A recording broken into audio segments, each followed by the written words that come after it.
Bismillahirrahmanirrahim. Assalamualaikum warahmatullahi wabarakatuh. Alhamdulillahi rabbil alamin alladzi khalaqal mauta wal hayata liyabluwakum ayyukum ahsanu amala wa huwal azizul ghafur. Allahumma shalli ala sayyidina Muhammad wa ala alihi wa ashabihi ajma'in. Ya Allah, Allahumma ftah lana hikmataka wansur alaina rahmataka ya zal jalali wal ikram. Allahumma a'inna ala dzikrik wa syukrik wa husni ibadatik. Allahumma inna nas'aluka ilman nafi'an wa rizqan thayyiban wa amalan mutaqabbalan. Taqabbal minna ya arhamar rahimin. Amin ya rabbal alamin. Silakan 172. Bismillahirrahmanirrahim. Kitab Al-Hikam nomor 172. Istisyrafuka an ya'lamal khalqu bi khususiyatika dalilun ala adami sidqika fi uyudiyatika. Keinginanmu untuk diketahui orang tentang sesuatu dari keistimewaanmu itu sebagai bukti tidak adanya kejujuranmu dalam kehambaanmu. Keinginan untuk diketahui keistimewaan diri sebagai bukti bahwa belum adanya kejujuran dalam menghamba kepada Allah. Kenapa? Karena kita masih senang dengan pujian orang. Kata Abu Abdullah Al-Quraisy, siapa yang tidak puas dengan pendengaran dan penglihatan Allah dalam amal perbuatan dan perkataannya, maka pasti kemasukan riya. Jadi begini hadirin, bagi yang belum yakin dengan pemberi karunia itu hanya Allah, maka dia akan terus mencari kedudukan di hati makhluk. Nah, setiap orang oleh Allah dititipi kelebihan dan kekurangan. Nah, kecenderungannya orang itu akan senang memamerkan kelebihannya atau keistimewaannya dalam tanda kutip agar orang lain tahu, agar orang lain memuji, mengagumi dirinya. Apa saja. Nanti kita akan dagang berbagai karunia Allah. Padahal Allah memberikan karunia kepada kita supaya kita bersyukur. Tapi banyak yang diberi karunia bukannya sibuk bersyukur kepada Allah, tapi sibuk mencari kedudukan di sisi makhluk. Seperti yang sudah pernah kita pelajari, orang itu susah ikhlas kalau punya 3 ciri ini. 1, menikmati pujian orang. Jadi orang yang suka sekali dipuji, itu kecenderungannya susah ikhlas. Yang kedua, sangat senang sekali dikagumi orang, diperlakukan spesial oleh orang. Kalau pujian mungkin hanya perkataan dan tulisan, tapi privilege, diperlakukan spesial ini, dipersilahkan, harga dimurahkan, kemudian disebut-sebut namanya, dikawal, diberikan posisi duduk yang khusus, pokoknya diberikan privilege, pelayanan khusus.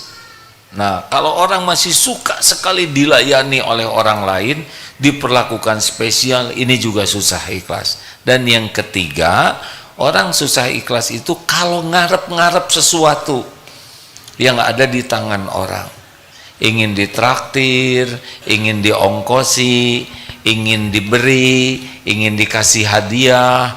Pokoknya kalau kita sudah ngarep-ngarep sesuatu dari tangan orang, maka kita berbuat baiknya itu cenderung kurang ikhlas.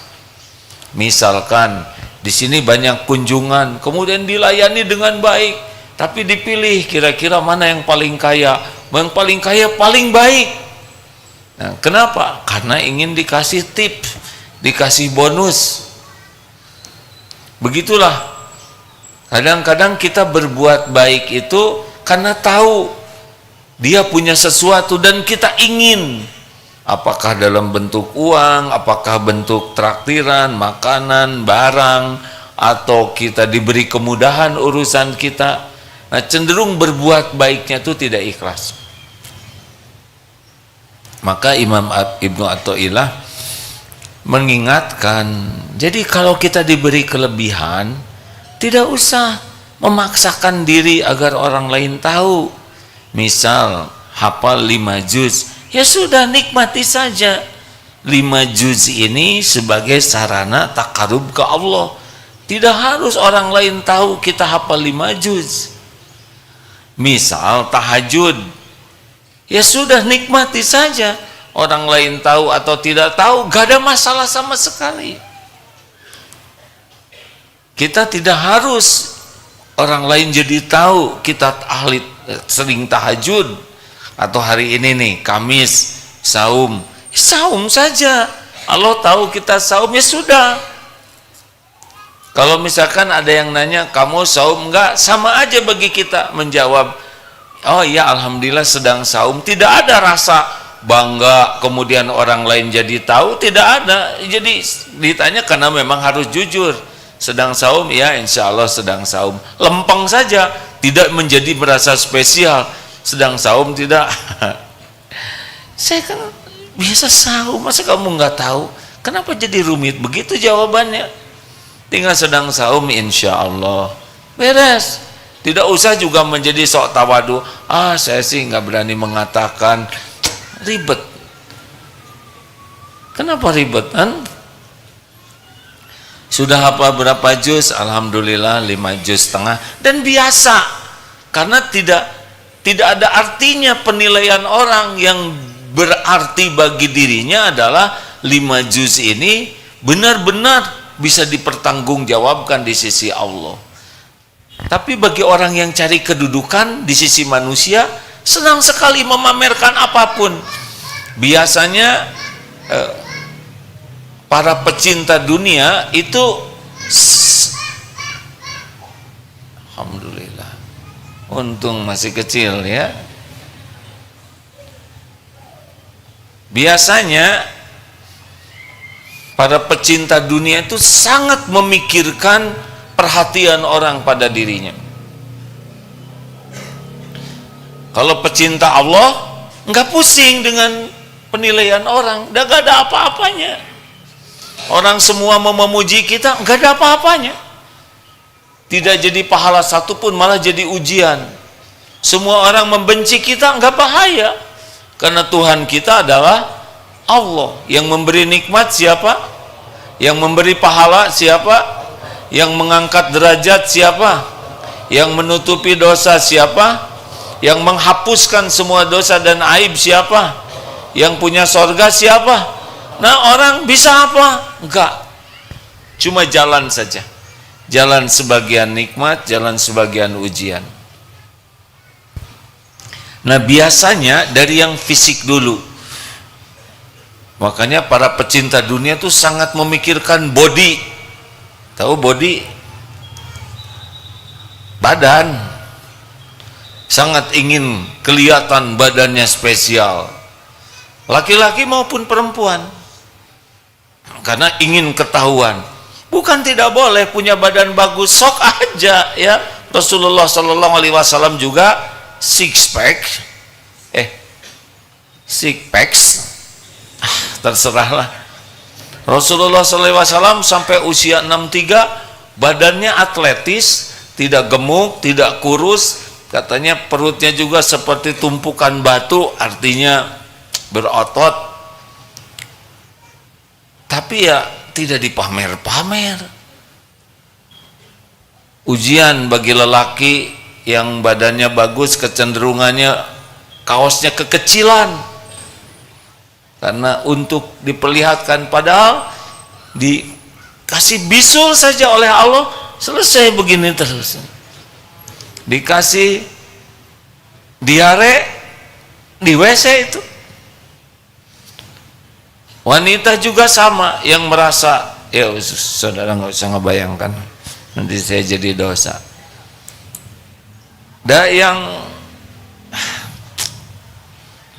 yang tidak begitu gimana gitu ya, nggak berani pakai baju ketat karena agak hampir aja nyebut lepet, saya tidak boleh. Ini perkataan tidak sopan ya, lepet. Tahu lepet kan? Punya wajah bagus, punya bentuk tubuh bagus, kecenderungannya akan fokus sekali ingin kelihatan oleh orang lain. Ini salah satu ciri pecinta dunia. Dan sangat memperhatikan omongan orang. Ketika orang mengatakan brot, langsung tersinggung. Atau king itu ceking ya. Begitu memikirkan penilaian orang. Ini susah ikhlasnya. Maaf ya, bagi ini sekedar ilmu saja. Kan puncaknya fisik lelaki itu usia 30. Kalau sudah 30 dia akan turun hormonnya, ya sedemikianlah masa otot. Kita perlu olahraga, nih khususnya lelaki. Otot harus dibangun karena menurut ilmu kesehatan yang saya dapatkan, otot yang bagus, yang terbangun karena latihan itu membantu untuk membuat tubuh ini lebih sehat. Gula darah akan dibakar oleh otot, demikian pula kolesterol dan sebagainya lah. Jadi kita berolahraga dengan baik bukan untuk kelihatan istimewa, tapi upaya kita untuk sehat. Supaya sehat buat apa? Supaya ibadahnya bisa lebih bagus, supaya kita bisa lebih manfaat, supaya tidak menyusahkan orang. Jadi tidak ada kaitan dengan kelihatan gagah dan sebagainya. Toh kalau gagah betulan Nabi Muhammad gagah, Ali bin Abi Thalib gagah, tapi bukan untuk dianggap gagah. Bisa dipahami hadirin?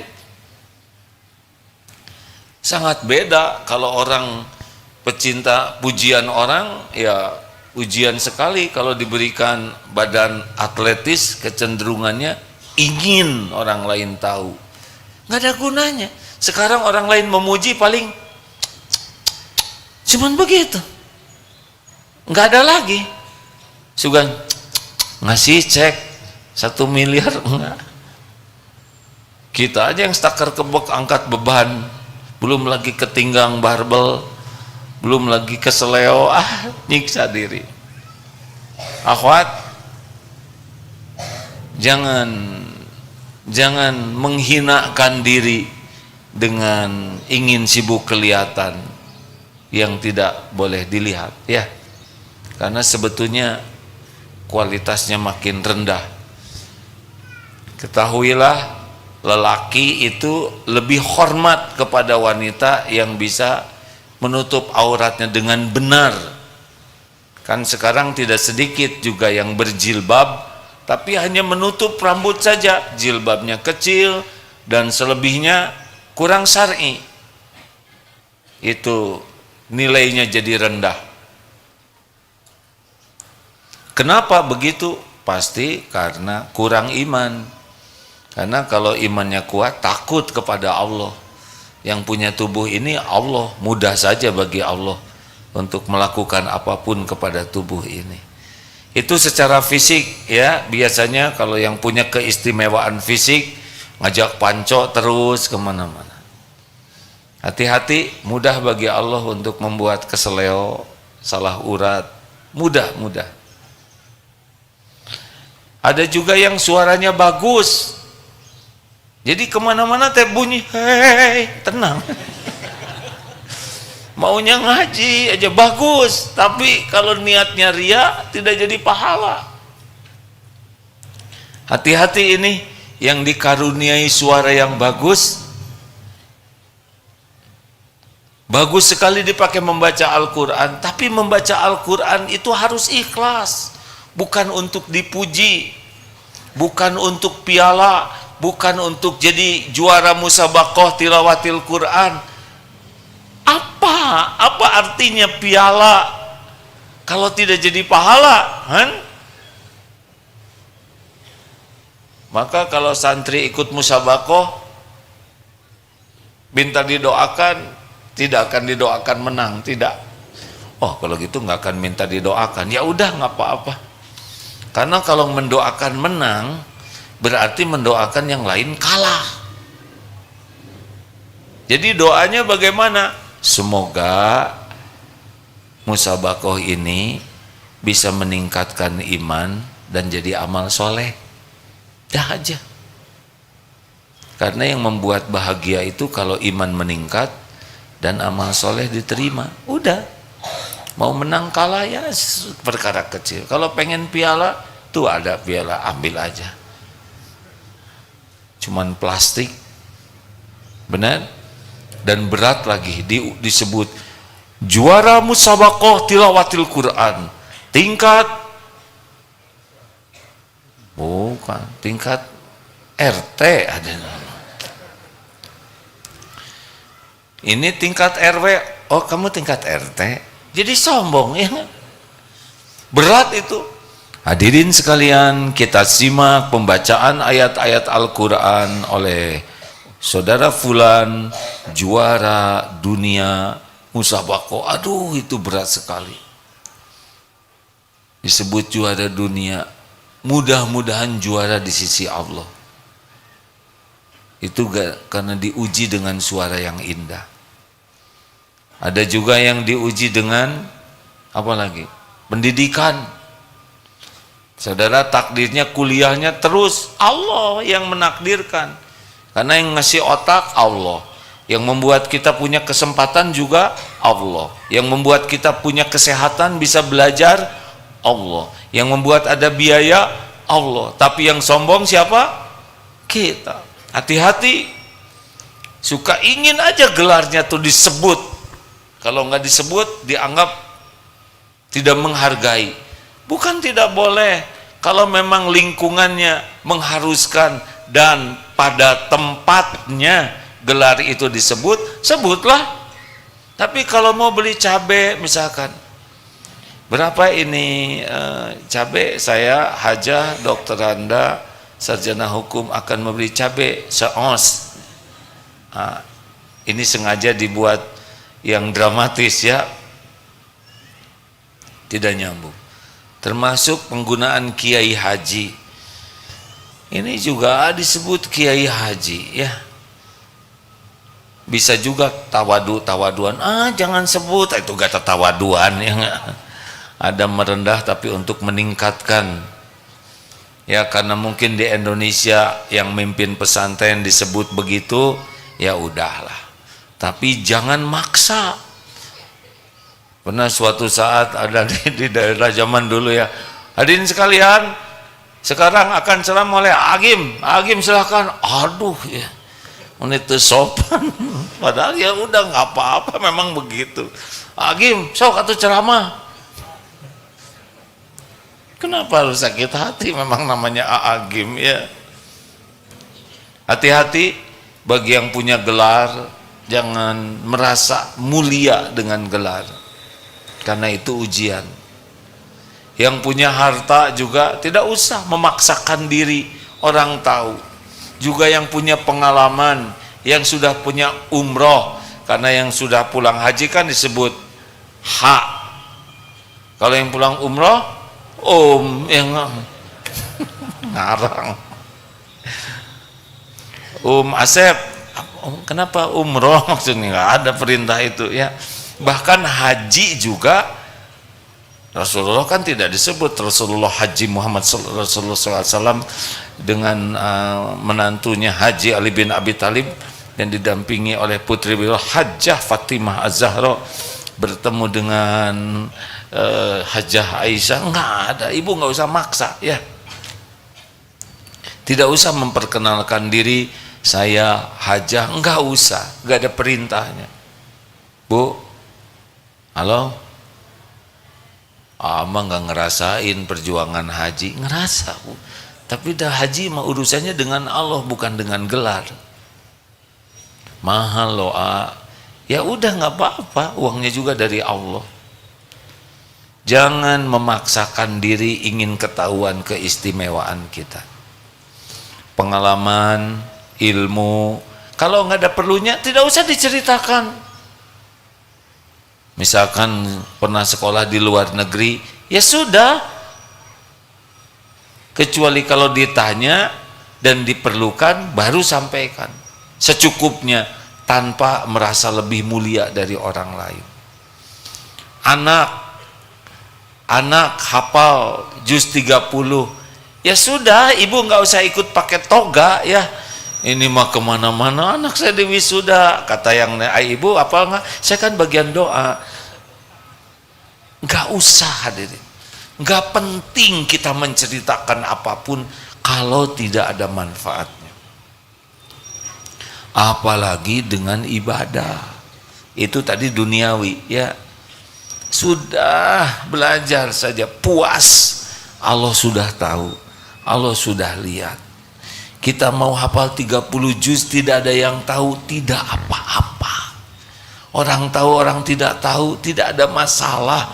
Yang ngasih pahala itu Allah. Tidak usah kita ingin diketahui ahli tahajud, ahli saum, ahli zikir, sudah hafalannya banyak, mengerti kitab banyak, sanadnya banyak. Lakukan. Terlalu semangat ada. Dan ada juga satu lagi yang suka didagangkan, itu penderitaan. Saya mah dulu mah hidupnya pahit, atos atuh. Obat juga pahit, bener. Kan ada yang didagangin tuh bukan kesuksesannya, tapi kesabaran, penderitaan. Saya juga pernah nih luka. Ya udah atuh datos damang cicing ya. Kadang merasa paling menderita, paling capek, paling berkorban. Sudah, semuanya udah ada catatannya, ya kan? Halo? Dulu ya, waktu ngebangun ini, aduh udah mulai. Saya dulu, nah kalau udah saya, itu kecenderungannya pakai bumbu bohong. Kalau orang sudah senang menceritakan dirinya, ilmunya, pengalamannya, wawasannya, keahliannya, hartanya, usahanya, apapun yang berkaitan dengan diri, kalau ingin dinilai orang, mesti ada bumbunya. Bumbunya itu bohong. Kenapa semua ini terjadi? Karena kita cari kedudukan di hati orang. Kalau orang sudah kagum ke kita, mau apa? Dengar. Kalau kita, orang udah kenal ke kita, nggak usah kita ceritakan juga orang udah suka, benar? Nah sekarang orang tidak suka ke kita, terus kita cerita tentang diri kita, makin enek. Jadi nggak ada gunanya sama sekali. Kita cerita kepada yang suka, dan dia juga udah suka, nggak usah diceritain. Kita cerita kepada orang yang nggak suka, jadi enek. Yang enak tuh diam, falyakul khairon aw liyasmut, berkata baik atau diam. Nggak usah segala dipamerkan. Keinginan pamer itu mudah sekali merusak keikhlasan kita. Sudahlah. Apakah tidak boleh kita melakukan? Boleh. Yang jangan itu niat cari pujian orang. Kita punya keahlian, ada kuda di sini. Siapa yang bisa naik kuda? Dan kita bisa, tinggal ngacung tanpa merasa lebih spesial. Karena yang tidak naik kuda juga bisa mulia di sisi Allah. Tinggal kita berkuda. Bisa nggak berkuda sambil saya bisa? Ya udah, tinggal kasih contoh. Bukan niat merasa spesial dari yang lain. Kalau orang sudah bisa begini, ini hidupnya jauh lebih tenang. Karena yang membuat kita menderita adalah sibuk ingin cari kedudukan di hati orang. Makanya orang-orang pecinta dunia tuh ingin selalu jadi pusat perhatian, ingin selalu dianggap lebih dari kenyataan. Ini tidak sehat. Demikian. Awalam yakfi bi rabbik, ini firman Allah. Apakah engkau tidak merasa cukup dengan Tuhanmu, bi rabbika annahu ala kulli syai'in syahid, bahwa ia menyaksikan dan mengetahui segala-galanya. Abu Khair al-Akhta berkata, siapa yang ingin supaya amalnya diketahui orang, maka itu riya. Dan siapa yang ingin diketahui orang tentang keistimewaan dirinya, maka dia itu pendusta. Benar ini. Karena kalau sudah mulai mengekspos dirinya pakai bohong. Benar. Abu Abbas al-Marsi berkata, siapa yang ingin terkenal maka dia menjadi budak terkenal. Siapa yang ingin tersembunyi maka ia budaknya tersembunyi. Dan siapa yang benar-benar merasa sebagai hamba Allah, maka terserah Allah apakah dia akan dibuat terkenal atau tidak terkenal, sama saja. Yang penting ia beramal karena Allah. Tuh, nggak usah ingin terkenal, udah ingin diterima Allah. Kalau Allah takdirkan terkenal, terkenal. Terus mau apa terkenal juga? Dan orang yang mengenal kita nggak bisa ngasih pahala. Misal ya, ini pengajian. Tadi pengajian di TSM, hadir sekitar 1.300 orang. Itu tidak usah diklaim, itu jamaah saya. Enggak boleh. Karena itu nanti pengajian ada ustadznya juga yang 1.000 pindah lagi ke sana. Kita suka mengklaim, gak usah klaim-klaiman. Atau santri Darut Tauhid dulu pernah di sini mesantren, kemudian sekarang jadi gubernur misalkan. Kita nggak usah ngaku-ngaku. Dia dulu santri kami. Santri apa? Pesantren apa? Pesantren kilat ternyata. Jangan ikut nebeng beken. Jadi misalkan ada santri, jadi ya udah alhamdulillah, tidak usah disebut itu dulu dia pesantren di Darut Tauhid. Mau apa nyebut-nyebut begitu? Padahal beliau sukses belum tentu karena belajar di sini. Mungkin di tempat lain doa orang tuanya. Jangan ya, kalau kita jadi guru tidak usah kalau murid-muridnya jadi apalah gitu, kita tidak usah nebeng beken. Itu dulu murid saya tuh mau apa? Mau kelihatannya kita sebagai orang yang berjasa. Gak perlu. Ada pengusaha bagus sekarang, tokonya bagus, restorannya bagus, padahal dulu karyawan di kita. Gak usah disebut-sebut. Dan nanti anak buah saya cicing aki buah ya.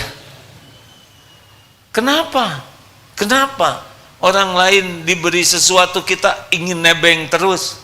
Kalau kita jadi atasan, terus dulu misalkan anggotanya kemudian jadi komandan, dia udah pensiun, si eta teh anak buah aki, cicing aki, udah selesai. Tidak usah disebut-sebut kalau tidak ada manfaatnya. Kenapa kita nyebut-nyebut? Karena ingin diakui. Itu penyakit. Dan diem. Kita membangun masjid, tapi orang tidak tahu kita yang ngebangun. Nggak apa-apa. Nggak dianggap jadi DKM. Nggak apa-apa. Allah kan udah lihat. Benar? Halo? Kita udah berjuang, nggak ada yang tahu, nggak apa-apa, Allah sudah tahu. Kita udah berbuat, tidak diterima kasihi, nggak apa-apa, Allah udah membalasnya nanti waktunya, pada waktunya. Kita berbuat tidak dihargai, nggak apa-apa, itu ujiannya, ujian keikhlasan. Makanya orang-orang yang ikhlas mah anteng aja hidupnya tuh. Jarang sakit hati, karena sakit hati itu memang sibuk mencari kedudukan di sisi makhluk. Bu, masa keemasan, jangan suka ngarep-ngarep ke anak. Duh, anak tuh udah digedein, itu mah amal soleh, gak boleh. Dulu saya nyekolahin, dia nikah, gaji pertama untuk istrinya, ya iya dah itu tanggung jawabnya. Terus dia beli HP, istrinya dibeliin, saya enggak sebagai ibunya. Beli sendiri. Makin berharap makin enggak ikhlas. Sama kita juga, bapak-bapak sudah membanting-banting tulang. Resiko sebagai tukang daging, ya tidak usah ngarep-ngarep. Serius ini hadirin, mau bahagia atau tidak? Bahagia tuh kalau ikhlas. Ikhlas itu tidak rindu pujian orang, tidak cari kedudukan, tidak rindu privilege, diperlakukan, dikagumi orang. Tidak ada keperluannya. Kalau kita sibuk dengan kedudukan di sisi orang, giliran takdirnya pensiun, menderita. Karena post-power syndrome. Biasa aja lah, biasa aja. Terima kasih. Enak jadi orang biasa-biasa. Nggak usah pengen terkenal. Pertama, belum tentu saudara terkenal, ya kan? Banyak yang ingin viral, tapi tetap aja dia lagi yang lihat videonya, ya. Viral antara dirinya dengan anaknya, itu juga dipaksa. Lihat nak. Tapi ada yang tidak ingin viral juga korupsinya, ya. Allah yang menentukan, terserah Allah mau terkenal atau tidak, nggak pusing. Kalau kita sibuk dengan Allah ya sudah cukup. Ada pertanyaan silakan. Kalau tidak ada, alhamdulillah. Mau tanya deh. Besok ada tausiah Santi Karya nggak jam 8? Oh, nanti malam, besok malam? Besok malam. Silakan. Acungkan tangan. Nah, supaya ketahuan.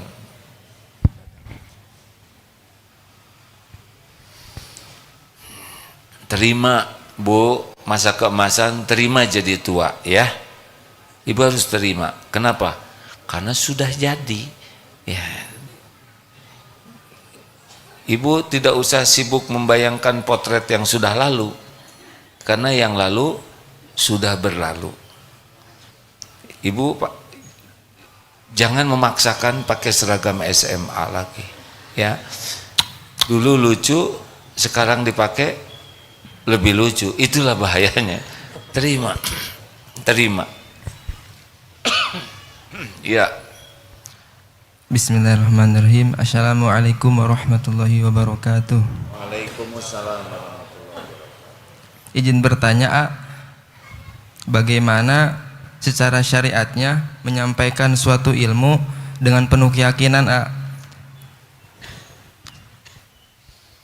Gitu, A. Ya kitanya harus yakin. Bagaimana meyakinkan kalau kitanya ragu? Yang bekal tamu yang nanti yang datang ke sini berapa? Yakinlah 10 orang. Benar nggak 10 orang? Belum tentu. Nah, gimana yakin? Dia sendiri ragu. Belok kiri kanan. Kanan kiri ketang. Gimana? Ini teh mana ya? Tuh ingat tuh. Nah, nggak bisa. Kenapa dia begitu? Karena dia ragu. Masih ingat contoh tentang wadang ronde? Ganti sekarang, bukan wadang ronde. Tentang gado-gado. Gado-gado itu, ya,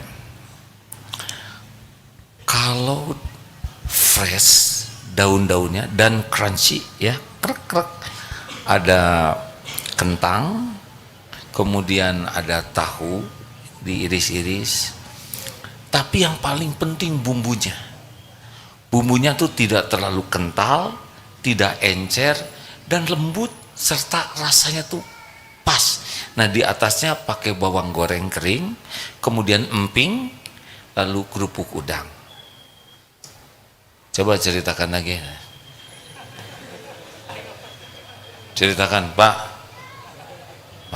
Nggak dengar. Siapa yang bisa cerita? Pasti beda ceritanya. Kenapa? Karena saya suka makan gado-gado. Bisa jelas menceritakan karena yakin. Tapi yang tidak makan gado-gado tidak salah, kalau ceritanya tidak bagus karena dia tidak merasakannya. Begitulah.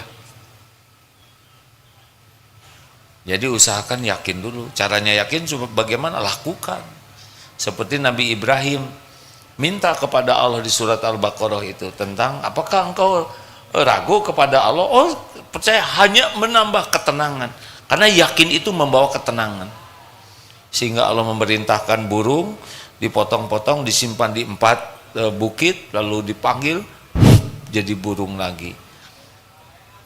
Artinya ada pembuktian yang membuat yakin. Dek, tebak ini apa? Nah, bingung, nggak yakin ya nggak? Bandingkan dengan begini. Tebak apa yang di tangan ini? Oh gitu. Kalau yakin tuh mantep ya. Harusnya ada sesuatu ya, sampai jika dia tenang lah. Lanjut, pertanyaan selanjutnya. Makasih A. Lakukan deh. Kalau udah dilakukan mantep bicaranya tuh. 2, ya silakan. Ini Habib ini. Iya. Wah sudah dewasa. Di mana sekarang Bib? Sekarang kuliah semester 7 di IAI Persis Bandung A. Oh alhamdulillah. Silakan. Bagaimana A untuk menumbuhkan budaya baik di Darut Tauhid seperti merapihkan sendal dan merasa rambutnya harus pendek dan memungut sampah di lingkungan luar A. Itu saja. Oh mudah. 3M. Mulai dari diri sendiri, mulai hal yang kecil, mulai saat ini. Habib tungguin itu di pintu masjid, rapikan terus. Saya sudah merapikan, sekarang udah berantakan lagi, rapikan lagi, terus rapikan tiap hari. Tungguin di sana, lihat aja nanti hasilnya. Karena dulu juga di sini begitu, rapikan, punten lama-lama malu dia, lama-lama rapikan. Untungnya yang ceramah ini punya posisi, jadi selain memberi contoh, bikin aturan. Yang tidak rapi di karungan, beres ya. Contohin aja Bib di sana. Ada di beberapa masjid juga begitu. Tungguin aja oleh kita. Rapikan. Nanti mereka akan melihat sendiri sendal itu rapi. Biasanya dilatihnya ngebalik dulu begini. Tidak bisa sekali 2 kali. Terus aja. Lihat aja nanti. Dan doa. Dan kitanya sing ikhlas, jangan posting terus. Saya ini alhamdulillah ikhlas loh merapikan. Teu ikhlas ya. Lakukan aja jadi amal soleh. 3M, mulai dari diri sendiri, mulai dari hal yang kecil, mulai saat ini. Satu lagi akhwat, silakan yang nanya. Ada di belakang, boleh dibantu?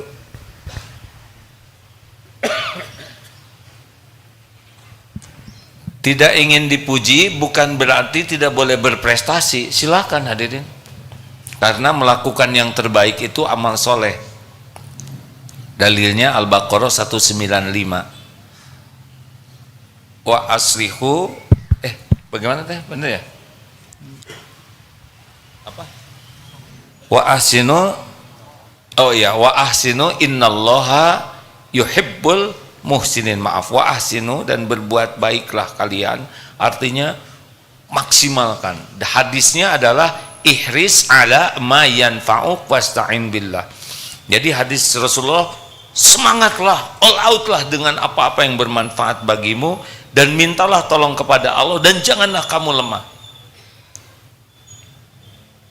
Begitu perintahnya. Jadi kita kalau mau bertanding maksimal saja. Mau jadi juara apa ya itu terserah Allah lah. Yang penting niatnya terbaik, lakukannya yang terbaik.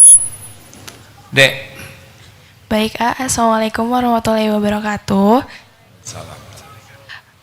Perkenalkan, saya dari santri SMA Putri, ingin izin bertanya, jika kita ingin membantu orang karena kita tahu itu merupakan hal yang baik, bahkan membantu orang yang kita tidak suka, bagaimana cara agar kita ikhlas dalam membantunya? Terima kasih. Ulangi.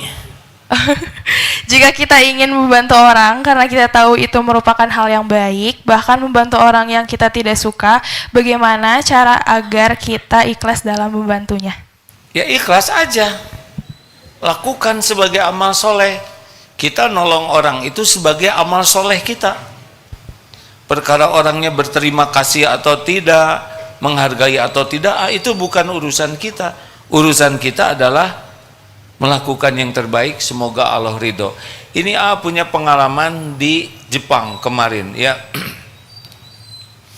Suatu saat karena bawa koper dan tidak tahu liftnya di mana, dari bawa-bawa tangga tuh dipangku makaning 22,5 kilo. Ini saya pikir kalau turun gampang, tapi naik 2 lantai begitu, aki-aki bisa reyot ini.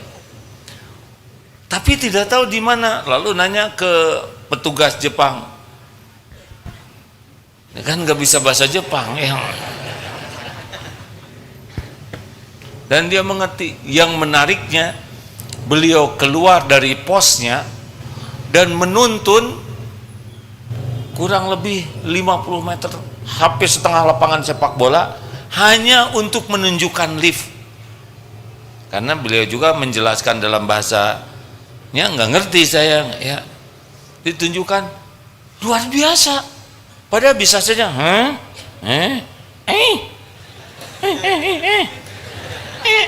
misalkan ya bahasa hati ya. Waktu naik taksi, ketika mau membantu ini, arigato, berterima kasih, hanya membukakan bagasi.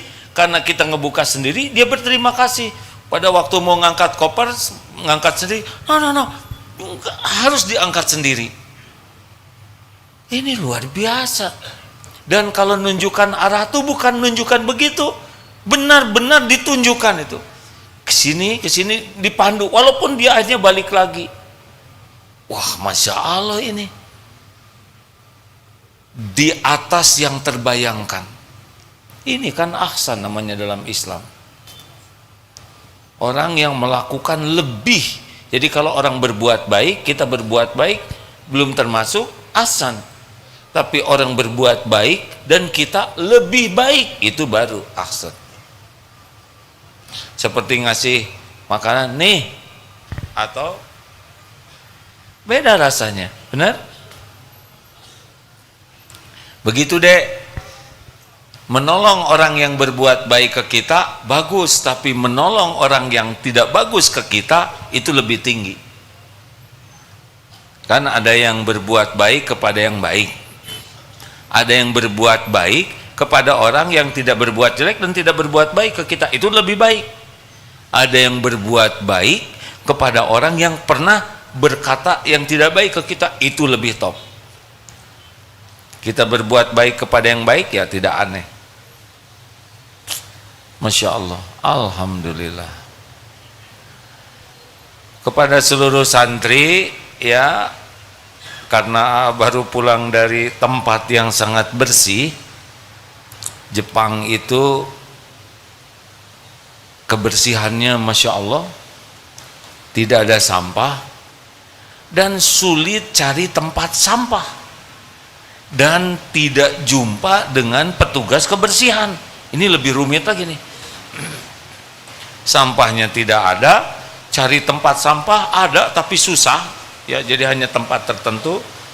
Dan hampir 6 hari di sana tidak ketemu dengan petugas sampah kecuali sekali saja. Gang-gang itu bersih, rapih. Kenapa begini? Karena katanya mereka tuh sangat aib, malu kalau mengotori. Jadi sampah tuh dibawa saja sampai ketemu tempatnya. Juga malu ini di dekat Fujiyama ya, waktu itu ada masjid, alhamdulillah ada restoran. Perasaan sih sudah baik ya, ketika sudah selesai rapikan sendiri. Oh tidak, jangan, enggak apa-apa. Berus aja dimasukin ke tempat sampah. Ternyata salah. Harusnya kalau dibawa gelas, airnya ke tempat air dulu, baru kering. Jadi ternyata kalau kurang ilmu jadi campur akhirnya. Masya Allah. Jadi minum itu kalau ada sisa, airnya dibuang ke tempat air, baru botolnya atau gelasnya, kertasnya ke tempat kertas, plastik ke tempat plastik. Begitu. Masya Allah. Dan toiletnya tuh walaupun toilet umum bersih, kering, dan mereka tidak mau meninggalkan toilet dalam keadaan tidak bau. Dan yang menarik, saya heran, kenapa ini toiletnya ada musiknya? Supaya menyamarkan. Mengerti? Kan kadang-kadang ada, ya saya tidak mau vulgar ya, ada suara yang tidak dikehendaki. Tapi kalau ada lagu itu jadi tersamarkan. Kepikir begitu.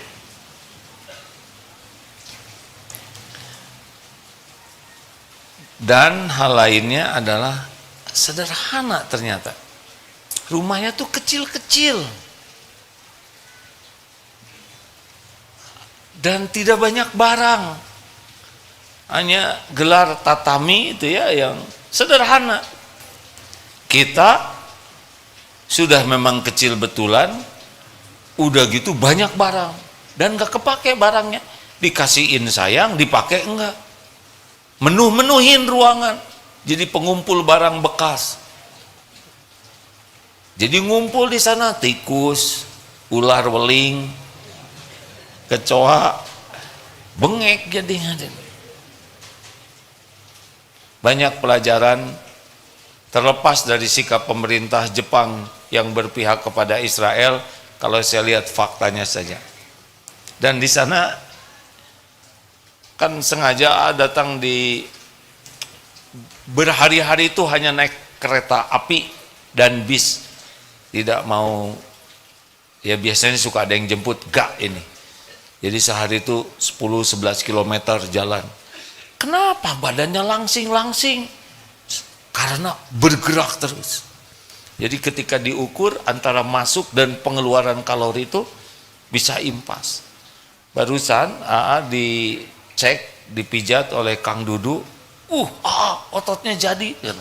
Maksudnya jadi pegel. Tapi karena jalan 6 hari, kaki jadi lebih bagus ya. Badan merasa lebih segar. Ini nih dari pulang tadi nyampe sini subuh sampai sekarang belum kebagian tidur nih.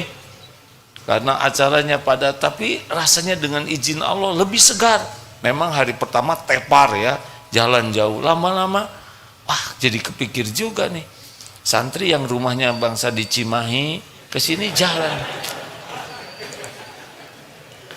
Ya, di sana jalan ya, karena parkir sejam bisa 50.000, ada yang 100.000 1 jam itu. 1 jam. Mahal parkir, jarang yang punya mobil tuh. Sepeda dan jalan, naik kendaraan umum. Sehat-sehat, pergerakannya cepat gitu, dan antri itu betul-betul beres. Kalau naik ke eskalator, yang mau diem di sebelah kiri, yang sebelah kanan mau sambil jalan. Begitu rapi semuanya, tidak pakai aba-aba, nggak ada yang serobotan, tidak ada. Luar biasa itu. Kalau dikasih iman saja, kasih syahadat oleh Allah, beri hidayah, kasih iman, udah itu melesat itu. Banyak karakter yang diajarkan dalam Islam di sana dipraktekkan. Cukup begitu saja hadirin sekalian.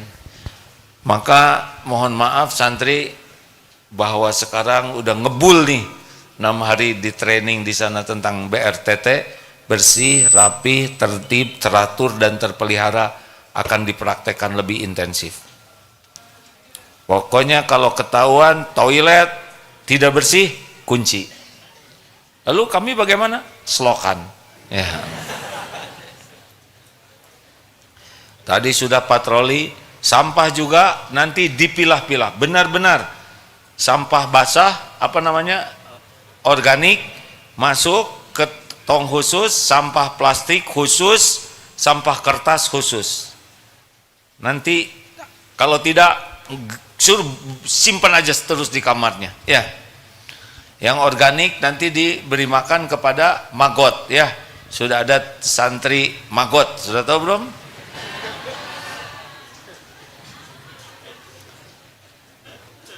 Tidak ada sampah sembarangan lagi. Tidak ada. Aib. Pokoknya kalau ada kepala sekolah atau guru yang di sekitarnya ada sampah dan tidak mungut, artinya ingin dimutasikan. Apalagi kepala sekolah berantakan, tidak. Dan nanti setiap pengangkatan pimpinan di Darut Tauhid level manapun harus dicek ke rumahnya dulu.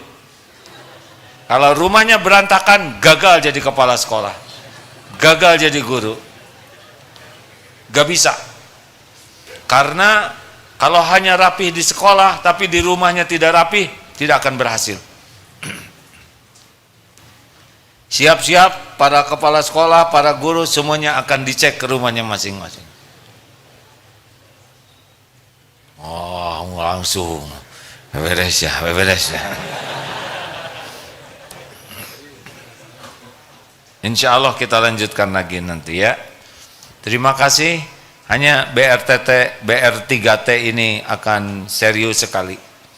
Kenapa? Karena karakter seseorang yang tidak bersih, tidak rapi, tidak tertib, tidak teratur, itu menunjukkan karakter buruk.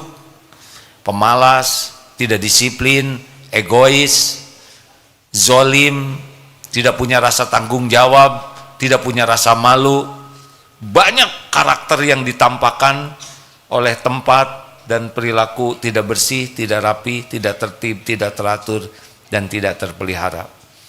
Pernah ada seorang santri, bukan dari sini, minum di gelas sambil jongkok. Kenapa minum sambil jongkok? Sunnah, jangan sambil berdiri. Kalau lu,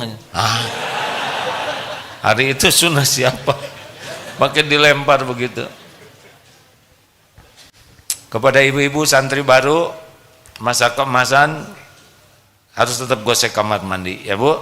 Kalau tidak dikunci, baik di dalam maupun di luar, ya. Mudah-mudahan ada hikmahnya. Allahumma sholli ala Muhammad wa ala alihi wa ashabihi ajma'in. Alhamdulillahi rabbil alamin. Alhamdulillah ya Allah, Engkau maha mendengar apapun yang terucap. Hujamkan pada diri kami hanya ilmu yang manfaat, ilmu yang Engkau berkahi ya Allah. Kami berlindung kepadamu dari ilmu yang tidak manfaat, dari amal yang tidak Engkau terima, dari doa yang tidak Engkau ijabah. Ya Allah, golongkan kami menjadi bukti indahnya agama-Mu ya Allah. Karuniakan kepada kami hati yang yakin padamu, dimanapun kapanpun, menjadi hamba yang hanya mencari ridho-Mu. Golongkan kami menjadi hamba yang selalu merasa ditatap oleh-Mu ya Allah setiap saat. Jadikan kami menjadi hamba yang selalu merasa didengar oleh-Mu setiap waktu. Jadikan kami menjadi hamba yang selalu merasa diketahui oleh-Mu, hati, pikiran, dan apapun yang kami lakukan. Cukupkan diri kami hanya dengan pandangan-Mu ya Allah. Puaskan diri kami hanya dengan penilaian-Mu. Jadikan semua yang kami lakukan semata-mata hanya mencari ridho-Mu ya Allah, agar bisa pulang husnul khotimah, agar kami bisa pulang nanti bisa berjumpa denganmu. Ya Allah, jangan biarkan dunia ini tampak indah, mempesona dan memperbudak kami. Titipkan kepada kami dunia yang bisa menjadi bekal pulang kami. Titipkan kepada kami dunia yang membuat hidup kami tidak jadi beban bagi siapapun, yang membuat hidup kami bermanfaat. Ya Allah, hilangkan dari diri kami kerinduan dipuji dan berharap kepada makhluk-Mu. Puaskan diri kami hanya dengan pujian-Mu, keridhaan-Mu ya Allah. Ya Rabb, jangan biarkan kami berharap apapun dari makhluk-Mu. Cukupkan hati ini hanya berharap padamu.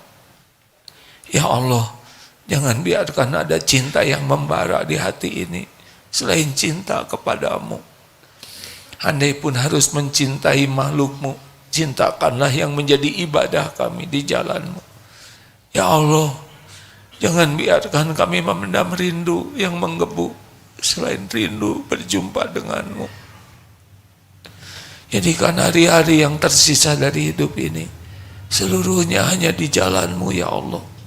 Hanya karenamu, hanya untukmu, hanya mencari ridho. Allahumma a'izzal Islam wal muslimin, Allahumma ansur mujahidin fi Palestin. Ya Allah, tolonglah saudara kami di Palestina. Engkaulah yang menyaksikan dan menguasai segala-galanya. Kuatkan iman saudara-saudara kami ya Allah. Jadikanlah keteguhannya, perjuangannya membuka mata hati hamba-hambamu di seluruh dunia ini. Ya Allah, jadikanlah saudara kami menjadi bukti indahnya Islam, indahnya orang yang beriman. Ya Allah, jadikan jalan hidayah bagi sebanyak-banyaknya makhlukmu. Lindungi, kuatkan, dan berikan kemenangan atas kaum zalimin. Ya Allah, kaum yang zalim pun makhluk dalam genggamanmu. Engkaulah yang kuasa melemahkannya, mencerai-beraikannya. Hanya Engkau penguasa segala keadaan dan kejadian. Ya Allah, lepaskanlah Masjidil Aqsa dari cengkraman kaum Yahudi. Berikan kesempatan kami bersujud di sana sebelum ajal kami tiba. Taqabbal minna ya arhamar rahimin, innaka antas samiul alim, wa tub alaina innaka antat tawwabur rahim. Rabbana atina fid dunya hasanah wa fil akhirati hasanah wa qina azabannar. Subhana rabbika rabbil izzati amma yasifun. Wassalamun alal mursalin. Alhamdulillah. Subhanakallahumma bihamdik, asyhadu an la ilaha illa anta, astaghfiruka wa atubu ilaik.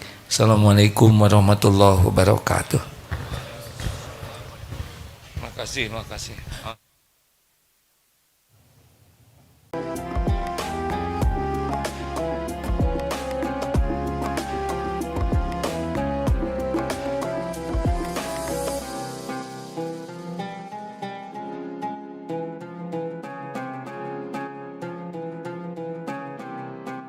Jangan lupa, saya bilang sekalian, terus berlangganan di Darut Tauhid Official.